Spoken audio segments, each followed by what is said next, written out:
some reason, people on the internet like to write wrestlers off. I don't know why. It's a weird old hobby. It's kind of like we forget these people are humans. The truth is, you're only ever a few weeks away from getting back to the top of the mountain, because if the powers that be decide, well, we should make you the world champion tomorrow, well, we've seen it, they'll go do it. So I am Simon Miller, and let's look at these curious cases where fans thought wrestlers were dead, but actually they were dead wrong. Pretend Ricky Steamboat. So this one makes sense, because it's out of sight, out of mind. So when we did learn that Ricky Steamboat was coming back to the WWE in 2009 to do some matches, well, if you did want to turn the clock back and watch his last fights, you would have had to gone to WCW 1994. Like he made some cameos in Ring of Honor and TNA, otherwise he hadn't done much of anything. No, I'm pretty good at maths, and that is 16 years. No, wait, it would be 15 years. That's what I meant, 15 years. But yeah, all of a sudden he was teaming with Roddy Piper and Jimmy Snuka, taking on Chris Jericho at WrestleMania 25. Now, I don't think expectations were massively high, and most of this was going to be a Chris Jericho, you're very entertaining. When Steamboat got in that ring,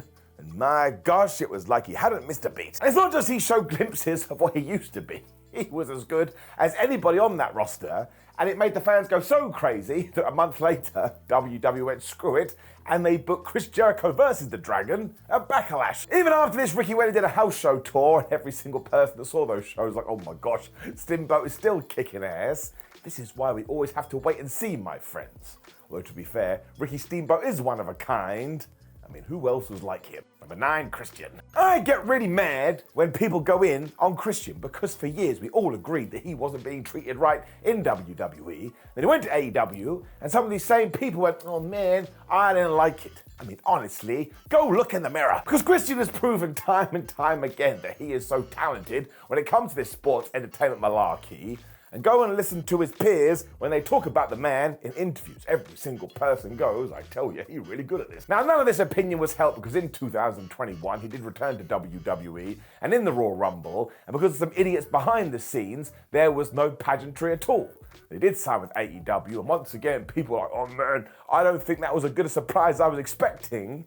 And then what has Christian Cage done ever since? Well, he's been one of the best heels in the business. You also have to remind yourself that he also came back from career-ending injuries. So while I can understand someone being like, well, he can't go anymore, now you have to take that opinion and stick it up your pipe hole. I mean, definitely don't do that because it sounds disgusting, but yeah, when you really do take a sit down and think about this, Christian is one of the best wrestlers in the modern day. Number 8, Edge. Or Adam Copeland, and I go with his real name because it kind of ties into the last entry. When he did jump across to AEW, there were some curious people that thought he was done. Now, once again, here's another guy that came back from a career-ending injury. And maybe it was that match at WrestleMania 36 against Randy Orton that just sent people's brains in a particular direction. Like, it wasn't bad. It just went on for around about 56,422 years. Some people say in an alternative universe, it's still going. You do have to give people time to warm up though, and I think once Adam Copeland found his feet, he just hit good runs all over the place. But look at the Judgment Day stuff. It didn't work out at first, but then he left, he feuded with them, and that group went on to absolutely smash it. Sometimes I do think that wrestling fans have forgotten how hard wrestling can be. I mean, Adam Copeland / Edge is in his 50 nows, and until he broke his foot, he was putting on banger after banger, to use a 2024 term. He probably still has a few years in his bones yet. And that is totally nuts. Number 7, Trish Stratus. Trish Stratus changed the female game when it came to WWE. I mean, she was main eventing Raw during a period where people would tell the women, you're not allowed to wrestle like the men. I mean, how she ever overcame that, I do not know. Even though she did retire back in 2006, she did make the comeback here, including in 2019, when she came to SummerSlam to take on Charlotte Flair. And maybe this wasn't the home run that some people were expecting, but it did lead to one of his reactions where everybody was like, oh, well, turns out Trish doesn't have it anymore. And this must have made it through to Stratus's brain. She was like, oh, do I not, do I? When she came back one more time to take on Becky Lynch, and that feud was absolutely brilliant. This was in 2023, and don't forget, you can go and watch that Raw cage match between these two, which once again did main event the show. That was damn entertaining. As I am talking to you as well, it sounds like Trish may come back for one last run. And given how hard the bar is at the moment, the level has risen, I think she will increase her talent too. So I would like to see this, because Trish Stratus is never really done. Again, you don't get to survive in that atmosphere if you don't have something she definitely had it. Number 6, The Undertaker. Even Mark Calloway will tell you this. His showings at WrestleMania 33 against Roman Reigns and that now infamous Saudi Arabia match were not up to his expectations, and he still feels bad about that Roman match. Talks about it on his podcast all the time. It meant when we got to Extreme Rules 2019, most people were like, what the flub are we doing, man? Because The Undertaker was back, and he was teaming with Roman to take on the very strange pairing of Drew McIntyre and Shane McMahon. What? Now I can only suppose this man had a bee in his bonnet, because he totally went off. Almost wanted to remind people of the power he did have in his feet. The Undertaker was just flinging himself around the place.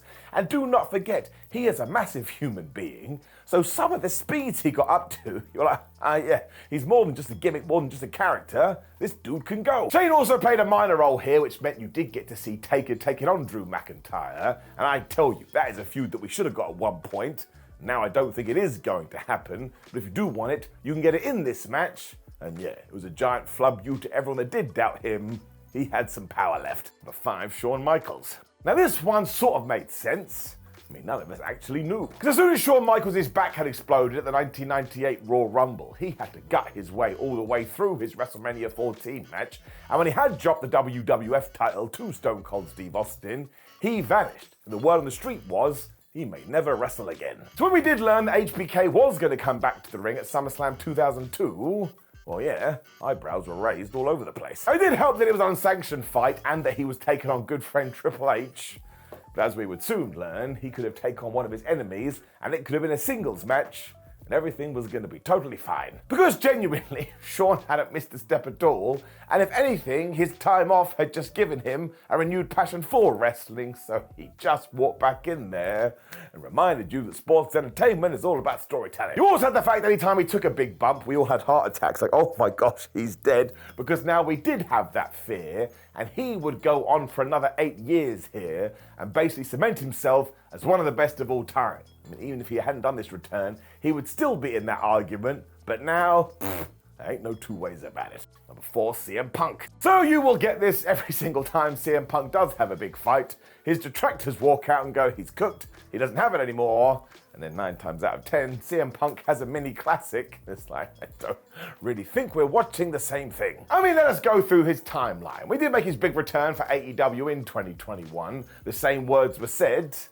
And soon after, he had the feud of the year with MJF. So there you go. Now, of course, the foot injury didn't help, nor did the tricep tear during the 2024 Royal Rumble. So once again, people were like, ha ha ha, what did I tell you? And then CM Punk had the feud of the year with Drew McIntyre.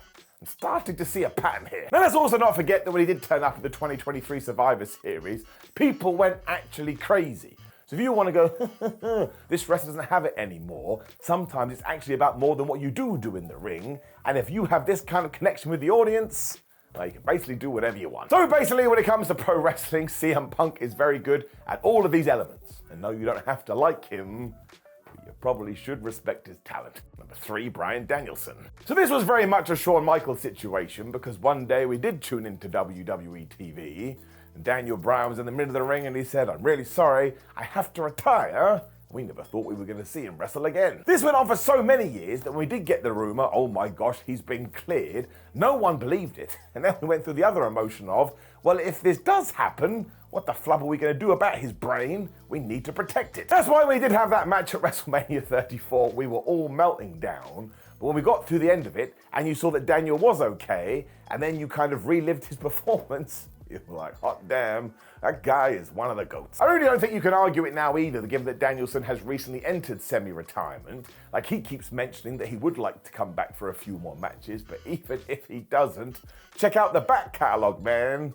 I mean, it's pretty much perfect. The fact he got to do this at AEW as well is just so damn nice, because it was the style he always wanted to do on a grand stage. That's why Bryan Danielson will always be one of my favorites, because he came back from the craziest of adversities and he came over so many obstacles. I'm not sure many other people could have actually done it. You wanna know why?